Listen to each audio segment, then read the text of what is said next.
Good morning, good afternoon, good evening, everyone. Hello, I am Chris Short, Principal Technical Marketing Manager on the OpenShift team here at Red Hat. I am joined today by the one and only Dan Pop. Can't say his last name, but Dan Pop. Papandrea. Papandrea. There we go. Right. Like I the first time I hear it, I'm fine. But like if I try to say it myself, I screw it up no matter what. Right. Like Say I it don't with know me, what it is. Chris. Say it with me, Chris. Pop and Pop Drea. and Drea. It's the Drea part. That's what like throws me off, right? Like it's a southern like slang thing. You know, the roots come out like it's something about certain languages like not jiving with my southern accent growth. Whatever, no big deal. But here I am live from Detroit, Michigan, out of the South, and you are where? Where are you coming to me from today? From the mean streets of Lynbrook, New York. Oh, Long Island. Long Island. Long Oh, that's Island. awesome. I love y'all cats out there, man. Y'all are for real. So you are from not just Red Hat. You're not a Red Hatter at all, actually. Who do you work for? What you doing here? First off, Chris, thanks for having me on OpenShift Live and OpenShift.tv or whatever. I'm from Sysdig. I'm the field CTO with Sysdig. We are kernel-based, kind of helping you secure and observe and just make sure and your compliance and available within the context of your Kubernetes or container world. I also have a podcast as well called the Popcast with Dan Pop that drops every Wednesday. Just in what we, yeah, no worries. What we do with that is basically try to connect people behind the code. We've had Ashesh from Red Hat, Rob Zumsky from Red Hat. We'll soon have you on as well. Just, just talking about, the folks behind the code and connecting people in the community. Because what makes this community so great is obviously like meeting cool people like you. And there goes my mic. Oh boy. Oh, the joys of live streaming. Yeah, exactly. Switch the mic. There you go. Camera 2. There we go. You see me? Okay? Yeah, I got you. You got to be able to pivot, baby. I got to be like Chris Short. I got to be able to pivot. Boom. Man, I got so much camera gear now after doing this for so many months, dude. I got you. Like, I could probably ship you something in time at this point. Nice. So thanks for having me. We're here to talk about Sysdig, man. Like, Sysdig it gets into the guts of your systems and it figures out problems and finds solutions to them often. And I really wanted, to have Sysdig and OpenShift kind of jiving here together. So I took the liberty of spinning up an OpenShift cluster myself, last night. Handed it over to Dan for a little tire kicking. It's fresh. It's clean now. I double checked it this morning. And we're going to do it live, So Dan, do I need to set a timer or anything? I think we bragged about we're going to do it in under 5 minutes or something like that. Yeah, sure. If you'd like. No, I mean, when we get started, but please jump through your whole, spiel, whatever you planned this morning for us. Yeah. I mean, and then I'll start a timer whenever. No worries. I'm going to share my screen. So please do. That's yes, cool. Yeah. Thank you. No worries. So y'all seeing my screen okay? Yeah, got you, buddy. So look, I'm not going to do any PowerPoint slides or anything like that. I just want to get right into the guts of the thing. And honestly, don't turn on the timer yet. All right. So no, I'm not. So we have this concept we call Essentials. So again, we have an enterprise offering, and now we have this for somebody who just wants to get to the heart of the matter and be able to get to these essential workflows. And this is if anybody who's getting started with Kubernetes or just got their OpenShift cluster, there's this problem that they're like, hey, I got all this glut of data. I need to really make sense of my capacity.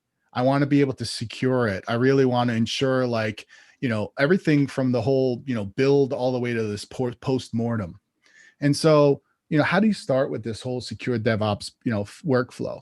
And so we talk about image scanning. So we're going to basically Chris and I set up, Chris signed up for a trial account. He's doing the same thing you all would do. Mm-hmm. Went onto sysdig.com right here. See here, you go start a free trial, and basically what we're going to do is we're going to use that same account to be able to, install the agent and run through some image scanning, some runtime security, talk about compliance, do some monitoring capabilities with it. And just, go and do some application level monitoring as well. So those are the 5 things that are steps here. And again, what we're going to have this link, I guess, right, Chris? And so folks can, kick the tires after the fact. Yeah. You got me this link here that I'm going to share with some folks right now in chat. There to bees. And, y'all can kick the tires on this just like, I signed up for a trial and working on and everything too. So, yeah, let me pull up sysdig.com and log in real quick. So here's our getting started. And this is what you would see. And you can see that I already checked the box because I did this yesterday. Hey, look, I had to do a test drive. It's not, I trust Chris. I trust you implicitly. Yeah. But you know what? When someone hands you gear, you got to test it. Right? Yeah. It's like, no shame I've worked in my ops game. too long. I've worked in ops too long. I've been bitten by that bug. Oh, I expect something to work this way, but maybe it doesn't. And, our partner development team is awesome, but sometimes they have to do things to ensure security of the environments they're working in. So I wanted to make sure that, Sysdig wasn't going to be a problem in our partner development system at all. So, yeah. So we have this thing for you getting started, and this is where we can probably turn on the timer. But basically what this is this going to install our agent. It's a daemon set. You can see that there's multiple ways. If I just want to install this on a standard like rel host, or and as Amazon host, or even a host running Podman or Docker or whatever, or even through Helm charts, we can install this, right? So I'm going to call this one Chris cluster. Right. Okay. And I'm just going to copy this script. And what this is going to do, what I loved about this script is it's going to set your SECs. It's going to create your project with an OpenShift. It's going to, create a namespace called Sysdig agent, which will be available via the cluster and all that fun stuff. And then we'll be able to see our data within here. And we're going to do some cool stuff. We'll do some image scans and all that fun stuff. All right. Yeah. Let's get it. Go in and copy it. And timer up? Yeah, timer's going. All right. You want me to reset it? I've already started it. Yeah, reset it now. And boom. So remember my password. So you see what we're doing. It detected here. It's downloading the YAML files needed to install, the daemon set that's required. Here already has a value. And override is false. That's okay. Yeah. So cube NS.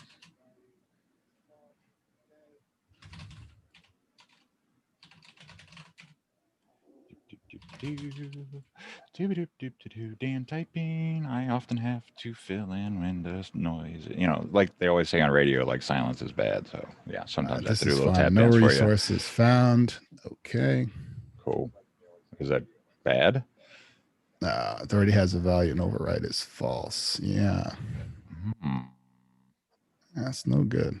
App already has a value. What does that mean? Let's go diving in here. Let's see.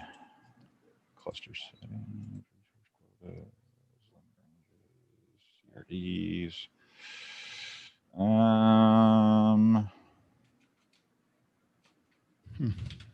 Weird. Yeah, that is strange. Sysdig, anything in the CRDs for Sysdig? Nope. No, there's nothing in here, man. Like, I don't know why that would be there. Let me try the script again. Yeah. AWS, the gremlins, it could be anything. Oh, so I should need to do ADM delete project. Yeah, I think it's, yeah. It's weird because I deleted the namespace. That's probably what it is. Okay. Yeah, if you don't delete that, there's a little extra that project does on top of namespace. I believe it is. Oh snap! Now you're making me. Yeah, I thought it was ADM delete. Project delete. I think it's just. Can you on your side, because I don't have access to Yeah. Let me jump in here. Remember how to delete a project. Let me OpenShift connector this thing. It's just called app, right? Is that?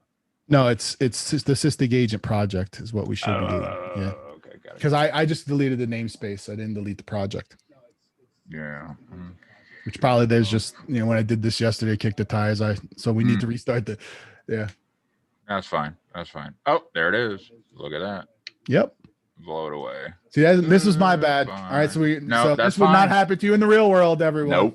Nope. Not at all. Delete this resource. Yup. get out of here. All right, let's do it again. All All right, right. start that timer All right, up again, stop. Chris. Reset. Start. All right, off we go. Yeah, let's try this again. Live TV here. Yep. Uh-oh. Oh boy. Maybe it hasn't cleared yet. Yeah. I should probably just wait a second. Yeah. OC projects. Make sure it's gone. No, it's still there. OC. Delete. I mean, I could just go into the YAML, but yeah. Nah, we want to do this kind of clean, like. Yep. But you know what? I don't delete projects that often. Let me just use the UI. It's very weird. Like normally I just blow away the cluster, right? Yeah. No, same here. There we go. Okay, terminating. Still. Just let me know when I'm clear. Yeah, you're clear. All right. So again, we're running this curl script, and this is basically putting in the credentials that we need. There we go. Oh, well, it created it just now. It just popped up. Yeah, but it's not doing the daemon sent deploy because there's already a value there, which is weird. It should have that. So kubeNS. Yeah, but it's not doing the daemon sent deploy. Oh, shit.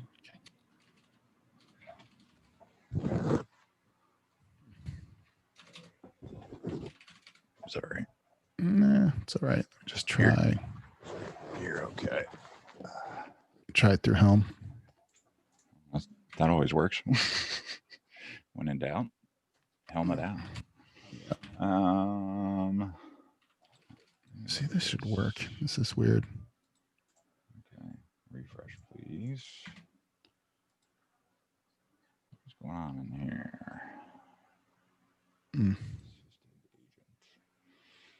Bear with me 1 second. And I've got the YAML right here if you want me to do something to it. Just give me 1 sec. You're cool. Oh, you know what? I bet it's because of finalizers. We need to get rid of the finalizers. Yeah. That might not have happened. Yeah, which is odd because I should, my script can also just like remove if necessary. Let me see if I can do that. I'm getting a weird echo from somewhere. I'm going to find you, echo. I have way too many browser windows open. There it is. Found it. So yes, JPD, this is different from the operator that is bundled with OCP. Which, yeah, we do have an operator as well. That is an operator hub, and like we could totally go that route, but yeah, we know how that route goes. It's push button, off it goes. Yep. And this is typically the same thing. So that's what's weird is this is just seeing a value for app there for some reason, even after we deleted the project, which is weird. Maybe because I'm in it. Hold on 1 sec. I think I know why. Let me just go back to kubeNS default. Can you try deleting that from the UI again? Yeah. Why is that value there? Delete project. Sysdig agent. And give me a second. Let me make sure that it actually deletes everything. Yeah, no worries. And so, you know what I'll do too is if we don't get, I'll actually just demo through like a live thing of what the customer would see through another cluster we have set up. That's okay because it could be something local. Yeah, that's cool too, man. Like we completely embrace failure and like shit happening on the show. It's all good. Okay, it's gone. I don't see finalizers. I don't see anything crazy going on here. So should be good. All right. Maybe. Who knows? I'm going to try it one last time. If not, I know a command to blow away all finalizers, and that would be interesting, but there shouldn't be anything on there. So this is basically let me just look. So 10.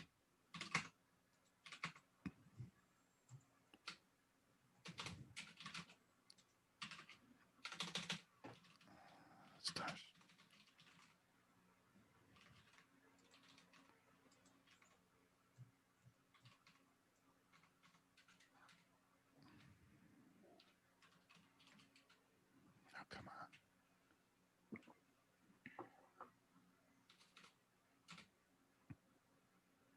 on. I do not appreciate this search function right now in Slack. There we go. So CD Sysdig. I'm just going to try this one last thing. All right. So basically in this YAML here, there's a tag, and this is VI Sysdig agent daemon set v2.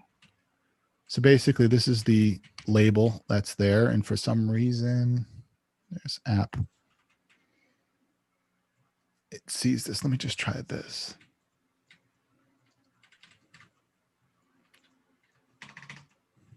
I'm saying this label needs to be this.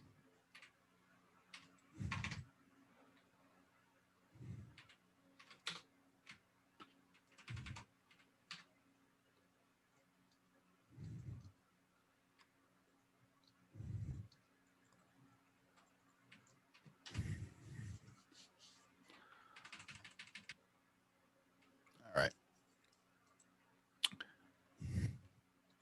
And this is going to take more surgery than required. So basically, let's just go under the idea that we've installed the agent that we needed to install. Let me go ahead and log into another instance that Sure. has this data. So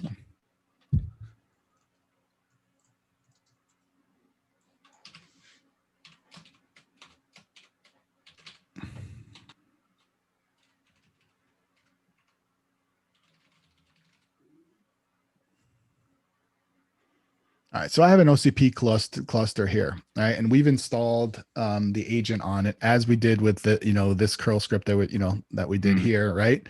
We've also, created a dashboard, or, this is using our secure. So let's go here. So you'll see we have this thing called the Sysdig secure platform. And so when you sign up for Essentials, as you do with the link that Chris showed, you'd have access to these two things. And the agent gets installed as a daemon set on each of the hosts that are part of your cluster. If you keep on adding hosts, since it's a daemon set, it'll keep growing as you grow and add all of that detail, right?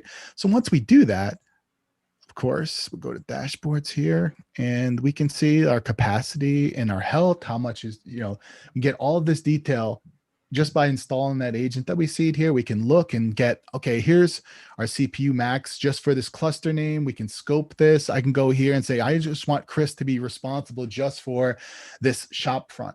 So again, this idea that I can show you application level metrics, capacity, detail, all in that 5 minutes that we installed the agent when it works. Yeah. Right? And, which it works 90% of the time. I think it's just me fat fisting something. So honestly, yeah, I honestly think it's a finalizer just not getting blown away somehow, and I need to just do that master blow away command, but I cannot find it for some reason right now. So that's on me too. So first thing in the morning. We tried to get proactive, and stuff, and install it yesterday because it was definitely working. So it's it's what it is. But I can look at this. If I had 10 clusters and I'm just trying to understand everything across my whole estate, I can do that. And then, again, we have this idea of teams. So like basically like beyond Essentials, like what you get out of the box, what we call Essentials, you can also grow. Like when you sign up for Essentials, you get one team, right? It's one place for you. Everything. Again, very low pricing. We have the pricings on the website as well. So like you just want to do that. But if you want enterprise where you have multiple clusters and you want kind of to look across your estate, you'd be able to see this data. Or, you can even look at this from a dashboard perspective and look at my node and capacity. One of the things I see in the field a lot is customers not understanding, like, hey, I have an OCP control plane that's running in, Azure or ARO, or they're running in Amazon, and they're trying to understand, look, do I need an extra large instance? And you're looking at this and like, look, if I'm running this right now and I'm only trending like, below a certain, threshold, like I should be able to like, it's almost like CPU throttling. It's like if I'm giving a namespace or I'm giving a project, 4 cores and I'm only using 2 of them, right? I should be allocating these things to the places that it needs to be allocated to. So basically, if you look at, this, I can see this and go, well, what's my capacity, not only at the node level, but if I want to, look at this and say like components like OCP cluster detail or, controller manager and those types of things, I can get this data, fairly quickly here. So let me go ahead and switch over to secure and work through that workflow. as well. So talking about like, let's just do this from an image scanning perspective. So if I have a Jenkins install, right? And I have something failing from a build perspective. Right. And the reason why this is failing is because, bear with me a sec. I didn't get my t-shirt. Is that why? You didn't get your t-shirt. Exactly. Well, your t-shirt's in the mail. Thank you. I appreciate that. No problem. So I figured out our problem. All I needed to do was go into the YAML and actually blow away the finalizers in the YAML itself. That probably would have fixed it on our cluster. Okay. Which is weird though, because you would think it would have done that. I don't know. If I do if I do it on like a standard vanilla Kubernetes cluster and I remove the namespace, it would have removed that. Yeah. So maybe you all are caching that. Do you want me to try to install it again? No, I mean, I'm gonna kick the tires on it later. Like, don't worry, I'm gonna try it. We can definitely get you back on, some other time as you add some more features if you want, right? Like to retry the install from scratch kind of thing. Yep. Yeah, no worries. All right. So here, and again, once I've installed the agent, right, I can pretty much, I have this overview now of all of like, not only from a build perspective, if images to scale have failed, but also from a runtime perspective. So I'm going to run you through this whole build all the way to postmortem, right? So we have this idea from an image scanning perspective. We have these runtime policies. So in your Docker file, right? If I look at this, I can see, for instance, port 22. If somebody, and we can tie into admission controllers as well. Right. So if you look at this and say, port 22 is exposed, go ahead and stop the build, right? So basically, like I can create these gates, that if from a configuration perspective, and again, going from this idea here, like from a compliance perspective, I have these security policies from image scanning if it passes or fails based on criteria that I have in the build. So what I see customers using this for as well is to ensure configuration across different things.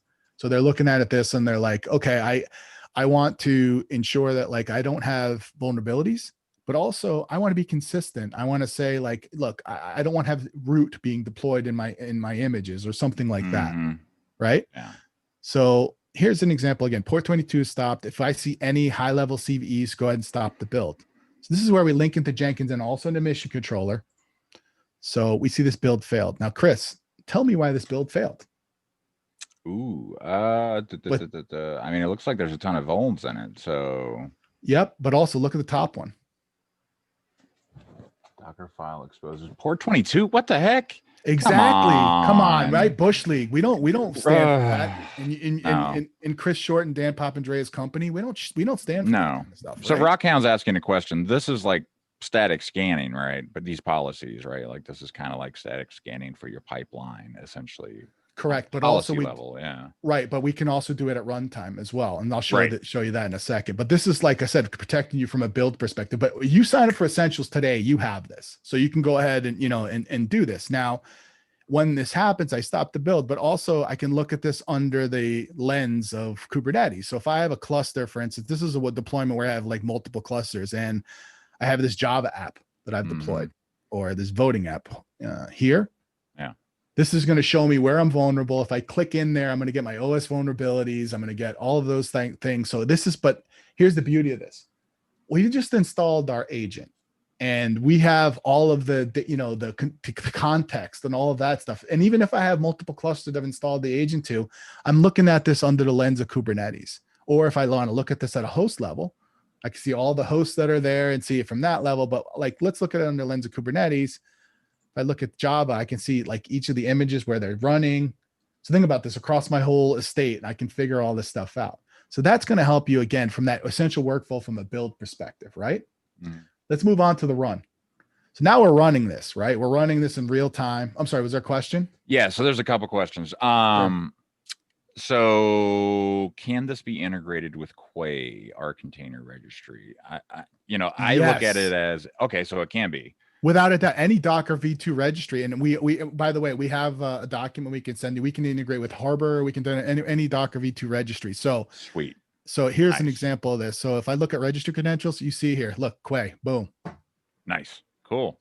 Yeah, how's Awesome. that? See, like you asked the question, we got it for We you. got your answer. Okay, so what different Kate's platforms do you support? I know it's great that you support OCP, but we got some folks that use OCP and some other services too. Yeah, What other services do you support out there for we Kubernetes? support from Docker. We support from Docker all the way to full Kubernetes on many distributions. Like, I mean, Okay. probably like, all of the ones, OCP, EKS, AKS, GKE, Alibaba EKS, Alibaba, anything that's running, Kubernetes, like, the typical control compliance plane, API. Yeah. any of those, right? Yeah. And again, because we have that integration to be able to do so, like we're talking to the native APIs of Kubernetes, right? So that's Right. how we're able to extrapolate this data and then present things in this way. Now, Some Narendev asks Rancher. So absolutely. there you go. Rancher OS. That's kind of the beauty of Sysdig, right? Like it's designed in such a way it can work with anything. Without a doubt. And so if I look at this, like, here, I'll give you I'll give you a slide here. So if you look at our ecosystem here, IBM Cloud, Rancher, PKS, Azure, Google Cloud, all of the ones that are there. And again, if you think about our pedigree for our founders, are you all familiar with, if anybody on the thing is familiar with Wireshark? Oh, I'm very familiar with Wireshark. We just talked about TCP dump a couple days ago, I think. So if you're not familiar with Wireshark, it is a wonderful packet sniffing tool, and I have used it for decades. It is awesome. Go check it out, right? Like it will help you diagnose everything on a network layer. So for us, it's like the same concept in that, like, we're actually doing system call level details. So that's how we're able to, and I'm, bouncing all around, but this is kind of the mechanics of behind how we're able to kind of extrapolate this data. So basically we have this eBPF probe that's sitting on each of the hosts that are running that we've installed. If there's like a host in network metrics or Prometheus and StatsD or security events, we're basically then tapping into it through that program and then basically enhancing it to what we call service vision to be able to provide that context that I showed you in the UI. Yeah. So someone's asking, like, how would you do that integration in the web interface itself? Can you show that real quick? The integration to like different services, right? Like how would I say connect my, XYZ cluster in Fairyland kind of thing? Well, you install the agent. Yeah. Right. So it's the agent it's the exact same process and it calls in, right? Correct. Yeah. Okay. So let's go ahead and go back into secure. So again, we're going back to these runtime. We're going to talk about runtime security and the monitoring aspect here, right? So here's where I have these events that happened over the course of the day. So I see somebody terminal shelling into a container. Oh, not a good look. No. So out of the box, again, if you sign up for Essentials today and you have this OCP cluster or a bunch of clusters, you would essentially have this workflow. So I have these policies out of the box and these runtime policies for HIPAA compliance or MITRE ATT&CK framework and all of these things. But here's one, this terminal shell. And this is based on, it's over here. This is based on one where somebody execing into a pod or something like that, right? And so you can import from the library. We have a bunch of these policies that are here. If you want to enhance the ones that we have out of the box or whatever we have, they're all tagged to different things like PCI compliance or all those things that we have. So again, you don't have to think about this because out of the box, we have these ones that are already corresponding to, your kind of main state things. So this one, for instance,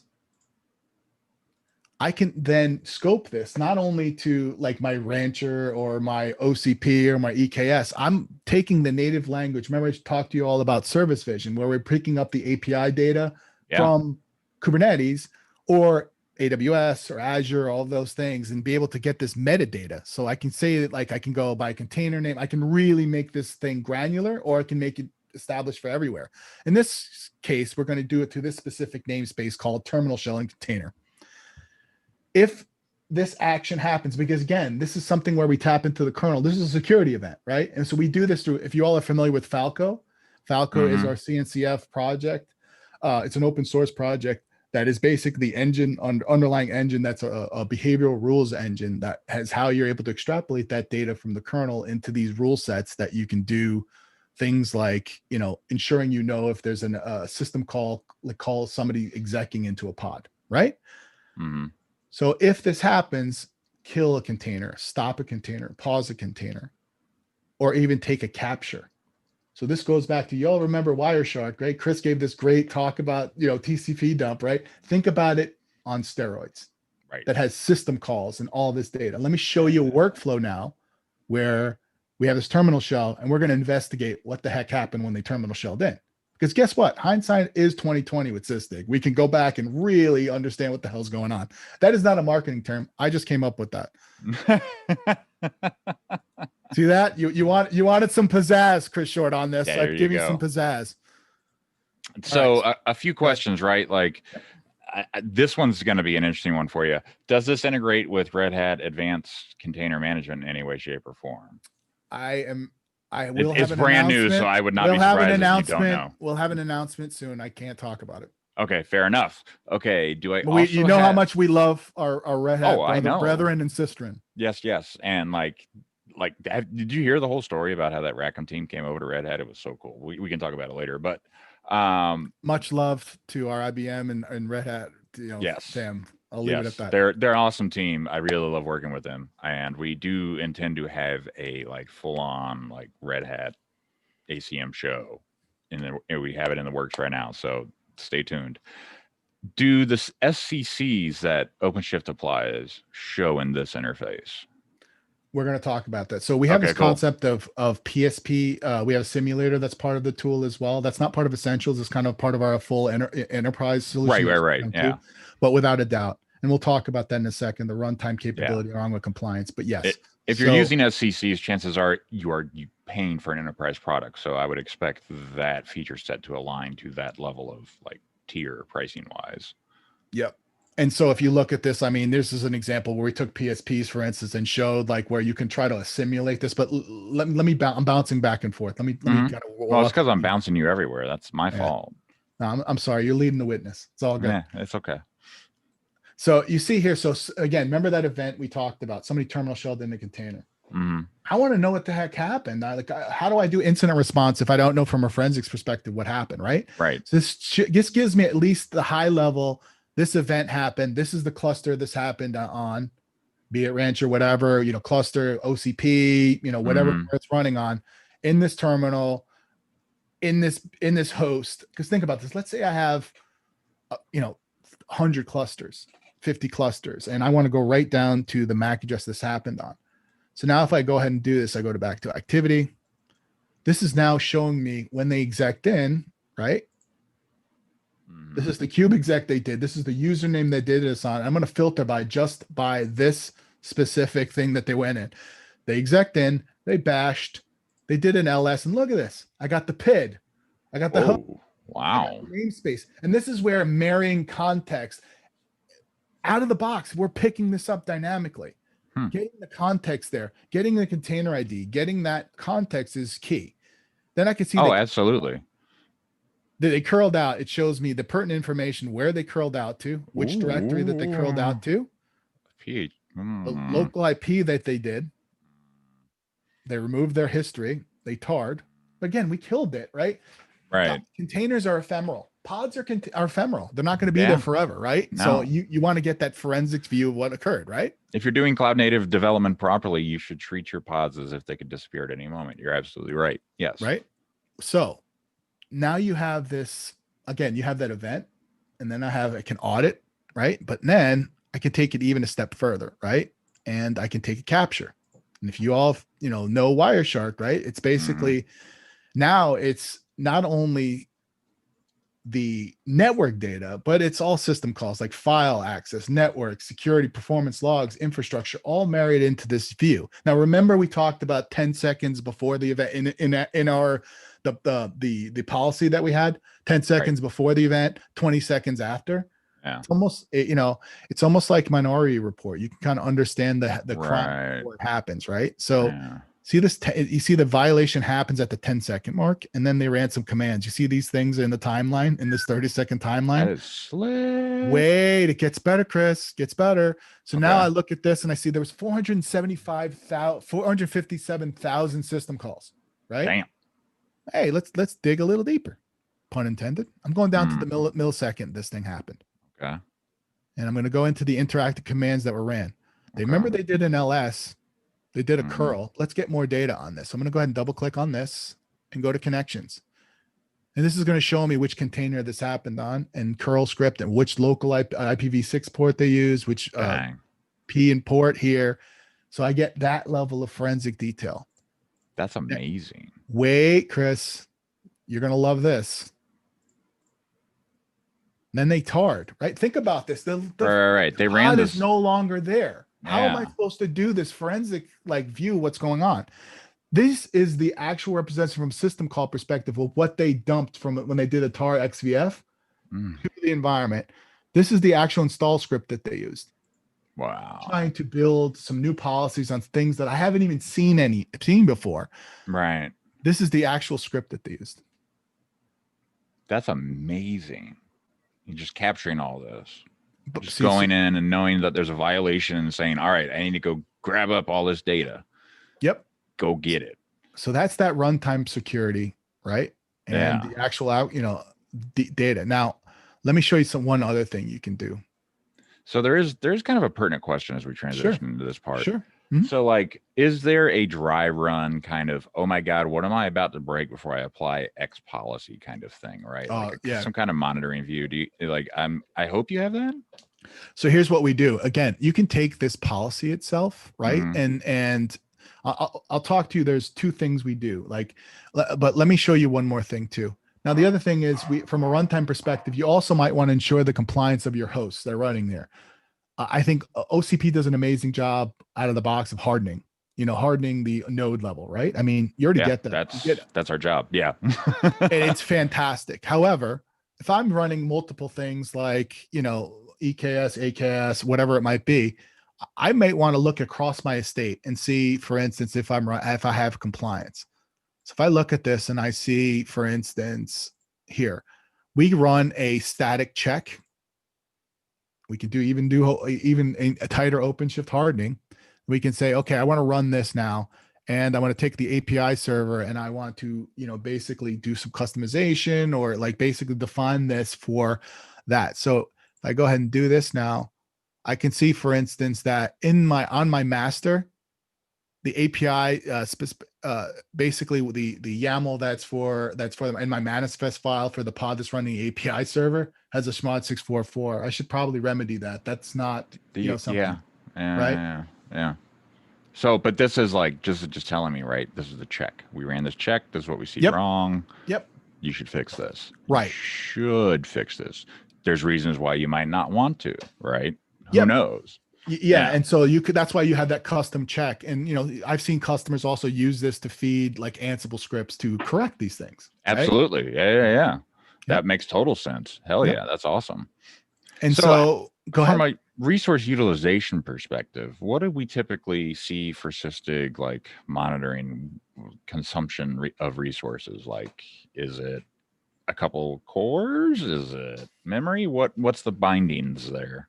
Yeah. So the daemon set out of the box, I mean, we use from, if you look in the daemon set, it's two cores and I think 500 to 600 gigs of RAM, megs of RAM. However, that's just a limit, it's the limit. It's not basically, the request is set at something like half a core. So meaning we start at half a core.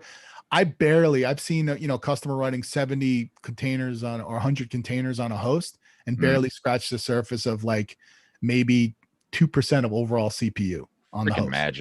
Freaking magic. And there's also tunables that we have. So there's certain system calls that might be a little more chatty. And so we have an amazing technical accounts management team and that basically works and support team. Shout out to Sysdig support, where they basically they basically can help tweak the customer for system calls that are chatty to help it be even more resource resilient. Right. If you know that you're going to have this system call and it's always going to be a valid thing, right? You don't necessarily want to capture that data or even waste time on analyzing that data potentially. Right. So yeah, that's pretty cool. And so going back to, like I said, this benchmark, now I can also view this and see, for instance, this view of my whole estate across all of those clusters. Maybe I'm using OCP in certain places, Alibaba, GKE, blah, blah, blah. And now this is showing me basically what my look is across the estate. So this is saying, okay, this is my overall pass from a benchmark certification across my hosts and all of that. Right. That's Now, amazing. somebody asked about, PSPs. So like the other question you had was, okay, if I want to apply this, I want to see what happens if I do apply a PSP or an SEC in the environment. And there's also a question about, is there a back out button too? So, Yeah. just throw that in there. Yeah. And so here's the joy of, again, if we go back to those policies, right? I could apply this to a subset, like, that context that I had there. I can apply this to a test namespace and then see if I want to apply this. But the other thing is you can have this just do notifications up front. So you know what's going on across your state. And if it's something that's big, then I can go ahead and then turn on something a little bit more, kill the pod if I do see this. So that's where customers will either do it on a micro subset, a subset of pods, and then apply it to their whole namespaces, or they'll use our ability to like basically just do a notification and then turn on the action. Make sense? Yeah, that makes sense. And then for a pod security, and it's on a namespace by namespace basis, right? Like, or you could do it cluster wide. Just depends on what you want to do. Yeah. So if you look at this runtime policy that we did for terminal shell, right, you can see it's only applied to this namespace. But look, if I want to apply this to cluster name, AWS. Right. Like, I don't want anybody doing this in this environment kind of thing. Right. Like this region kind of thing, or this geography kind of thing, right? Like no exfiltration of data out, right? Like you want to prevent that kind of stuff. You can absolutely take the context here and say, okay, well, cluster name being blah, this. I can do that definition. So absolutely. So let me go back. Yeah. And this is the other thing. Like I said, somebody's asking about SECs. This is something where we integrate with the Cube audit log. So of course. Awesome. Yeah. So you can create rules based on Cube audit logs to be able to say, okay, if I apply this policy in you can do a simulation before you apply this to your whole world. We all know that PSPs or SECs, you're like, look, if I put this in, it's just going to happen. Right. Versus if I put this in play and I simulate this, this is what would happen, because this is running in this environment. Somebody's reading in this, here on this workload, they're basically, this validation failed because they're actually running this Calico image or something like that needs this level of root. So you can simulate this. That's amazing. But there's more. Okay. So now let's talk. There's more. But wait, there's more. So now I have this concept again. I've installed our agent on there. And again, this is where I can look at this and look at my my pods overview. I can look at my, my overall cluster health like I showed you earlier, but let's go dig deeper and let's look into like this example Java app. I want to look at my pods. I kind of want to look at my CPU used. Again, a lot of this stuff at the high level is being presented to you awesomely by OCP cluster in your, the CoreOS kind of integration where you all kind of bought this and you've integrated this amazing IP that shows cluster level, telemetry, cluster level, like detail, but also like you can go even deeper here. And I'm looking at this. And one of the big things that we see is customers looking at like CPU throttling or memory throttling. And basically able to say in this namespace, I'm only using 0.10 cores right now over the last hour or the last day. Let's look at the course of a day, right? This is how it saved you money. Look, over the course of the day, I'm only using 0.14 cores, but look what I've allocated this from a resource perspective. I'm giving you way over allocated. Yeah, exactly. So think about this. If I'm running an extra large instance, I'm going to save you money by Sysdig. Yeah, that's true. Like how often do you see customers like getting an ROI on buying Sysdig? Like what is that time to return usually, I guess? So a couple of things. We have an IDC report that has all of that information, but also we just yesterday put out a report, actually a press release of one of our amazing customers, which this is a great story. It's a customer called JW Player. They do like video, they have like a video, encoding tool and all that. I've heard of them. Yeah. So they've seen, significant returns in terms of like, cost base by understanding exactly what's going in their environment just by installing our agent. Right. And so that's, we can put that link, but it's a press release. I got it. Sysdig.com. It shows that there. Yep. It's already in chat. And what's cool, I want to tell you a great story about that if we all have time. Go ahead. I do the Kubernetes NYC meetup. Back when we could do meetups and virtual, and shout out to Ariel and the team that runs that in New York, and they were running it at their shop. We had it at their office, And they were the first people that did a presentation, and they did this amazing thing on how they're doing deployments and optimization for operationalizing Kubernetes deployments. They moved their whole platform over to it. And, I was blown away. These such brilliant engineers over at JW Player. So shout out to you all. And I came on, I was talking about Falco and Sysdig Secure, and they were like, wow, this hits the mark for what we need to do. Mm-hmm. We end up having some meetings, digging deeper, talking to them about their workflows. And, it's funny, you do it meetups and end up being they're one of our great customers, and just led to that press release. It's just fantastic, seeing, when you talk, we see where they're like, people are doing amazing things. Like I'm sure you see with Red Hat, Chris, it's like, and then you're able to help them do even more amazing things to grow out their businesses. That's what I love about this job. Yeah. It is the best part about this job is seeing our customers succeed with solutions we help them get to, right? Yep. That is absolutely the most fulfilling part of our job. Yep. And Sysdig checks so many boxes on that security front. And, JP Dade is one of our frequent, listeners, watchers, whatever you want to call them here on the channel. He's asked me a very blunt question. Sysdig, StackRox, Snyk, all do the same thing, right? What's the difference? So Snyk does, and I just, by the way, check out Gareth Rushgrove is on the Popcast this week. If you go to Popcast Pop, you'll be able to see. Right. Snyk is first off is developer focused, right? And so they're more vulnerability management, and they do great integrations to OPA and all of those things. StackRox, great product as well. They're doing like runtime protection. So again, they're hitting more levels of the spectrum. What we're doing is, again, providing this monitoring, this troubleshooting capability, single agent, single backend, low resource utilization. We're doing beyond the vulnerability management. Again, if I go back to this workflow, look, you're only scratching the surface with one or two of these things. Imagine having one agent that's doing all of these things, that's using low amounts of utilization. I don't need 5 agents to do those things. I don't think that's a blunt question at all. It's a great question. We get it all the time. Okay. Props to the tools that are doing these things out there. There's Twistlock, there's Aqua, there's StackRox, there's each one is hitting a segment a certain way. What we do is we have a complete DevOps workflow that out of the box can give you all the things I showed you. Right. Use low resource utilization, and pound for pound, there's nobody on the planet that does the forensics capability that Sysdig does. I will put us pound to pound against anybody out there.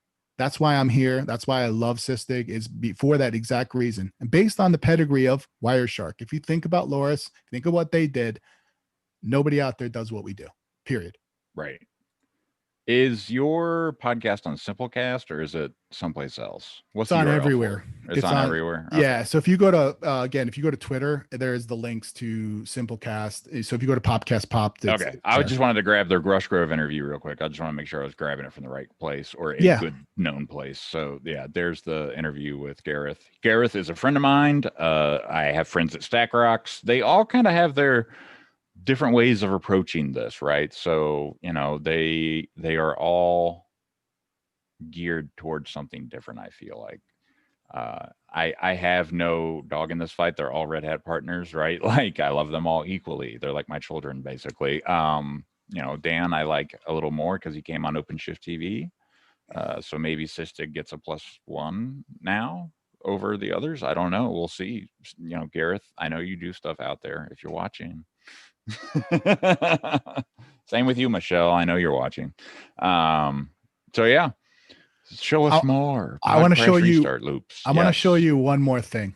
Yes. Because again, this puts it in perspective as well and adds to that whole here's why Sysdig. Again, we talk about this runtime capability. And so this is a capability where I have, and by the way, we ingest Prometheus, StatsD, and JMX metrics out of the box. So all of those metrics will be available. So if you have an exporter already there, or again, through the beauty of the amazing tool that is OCP, again, we're not getting paid anything to give props to Red Hat, but I know you all have that out of the box, right? So Prometheus, if you have an exporter that's premium, we can kind of ingest this. So you can trigger something like, this is a cube state metric where a pod's restarting, and you can see that if it gets above a certain threshold, I can send this out to all of your typical notification channels, Slack, PagerDuty, webhook, if I have a webhook too, and Ansible server. or excuse me, like a webhook to like Netcool or whatever it might be, and have it do an action. Or I've built an integration to ServiceNow that way. Like I send a webhook to ServiceNow. ServiceNow is my book of action. It does blah, blah, blah Nice. thing, right? Nice.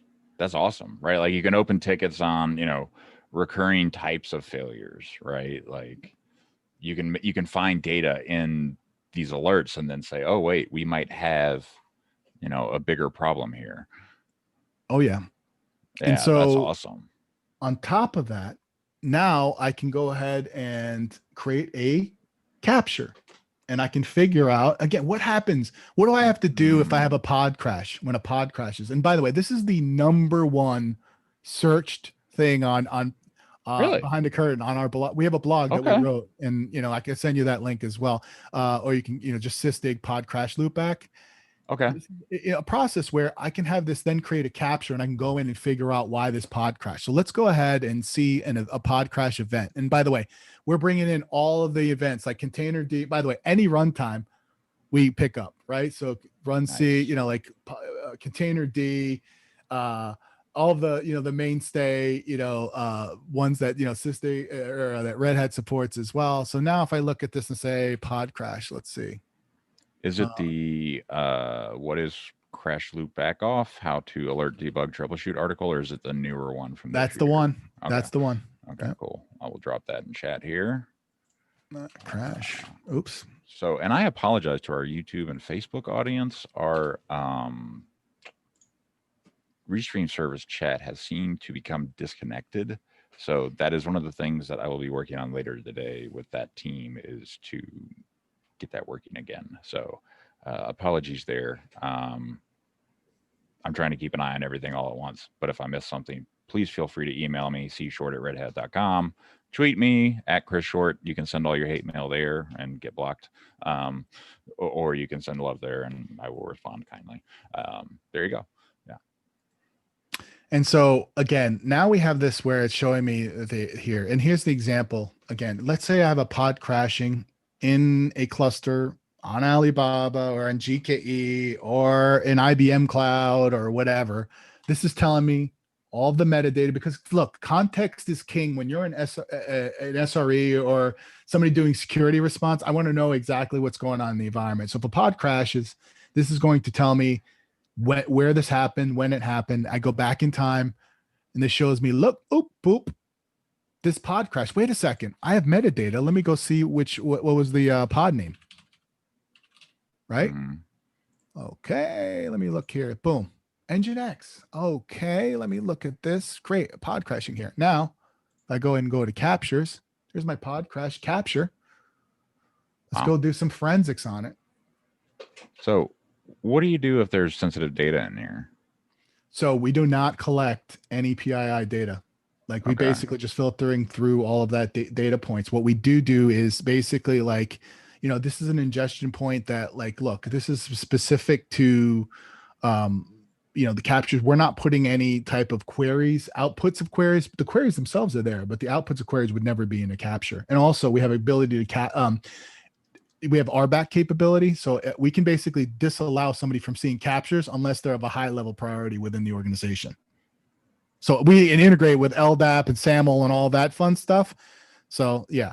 So look, this thing happened, a container died. I'm going to go into the container died event and I can see here's my pods that the container died events in that system call that was running on said host. I'm going to click on that. I'm going to go to processes and I know it's an Nginx process, right? So I'm going to go proc Nginx. And I'm going to go ahead and click on just one of these because, this is just a normal process. And I can see which files were written at the time that this thing crashed. But think about this process right now. What would it be? I'd have to strace or detrace it after the fact. I'd have to run it again. That is time that I'm wasting that I should be doing, creating more apps, right? Again, this is time savings we do. So if I look at this error log, Chris, I'm going to put you on the spot again. I want you to tell me once this shows up in a second here. I'm looking very closely at my screen. Okay. Tell me exactly why this pod crashed. Host not found in upstream. So this is a Flask app. So this is a Flask app, and it looks like to me, like it's not running, or it's like So the actual, the line in the configuration file is busted. I know correct. that in the Nginx file, but like what actually broke, I would have to go look at that config. The host was not found, so it could be a DNS issue. It could just be that it's not defined even, right? Like, yeah. So again, I'm going to go back to here, and I'm going to go back to these things. What I showed you today, we did image scanning. We showed integration to Docker V1 registry. We showed integration where we're passing and failing an image based on a set of criteria, not only from the build state, but also at a runtime state. I showed you where somebody terminaled the container, and I had every piece of information from an audit perspective. I had the commands that they ran. I have a capture that has every single system call.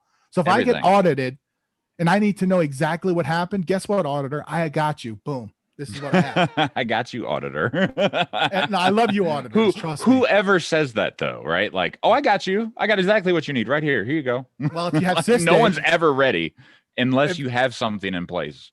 Like Sysdig.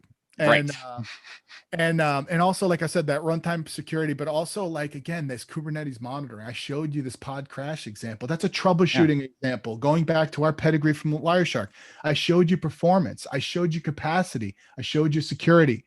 You're getting all of this right now with Essentials. You sign up today and you have that. Lastly, that application and cloud service monitoring. We're integrating through Prometheus and also, CloudWatch metrics, AWS, Azure, all of those things. We're monitoring not only the application, but the underlying services. So look, we're continuously evaluating GDPR and NIST and PCI standards. Right, like you have to. Yeah. All of those things are built in. If you sign up for Essentials, you have those runtime things out of the box. So if you don't have these capabilities now, you've got this OCP cluster, you're deploying your applications. Your thought should be day 2. How do I monitor this? How do I troubleshoot this? How do I secure this? How do I figure out what happened when something goes bump in the night? You do that with Sysdig. There you go. One agent does all of those things. Right. And you just install the agent on your cluster, each cluster, or multiple clusters, however many clusters you want, or don't want. It just depends where your data is, right? Like maybe you don't want to run it in dev, but you probably should. That's where you're going to find your problem sooner. Who knows? So, and we're an operator in the marketplace right now. Right. The ideal situation to me is that like I click button in operator land. I don't have to worry about curl, shell, whatever, none of that, right? Like that process has been certified, verified, checked, and it just installs itself, whatever namespace I want it in.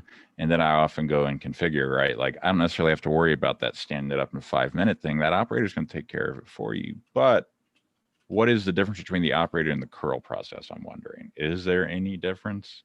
No, it's just a mechanism. Look, it's just the install mechanism. That's it. Yeah. Yeah.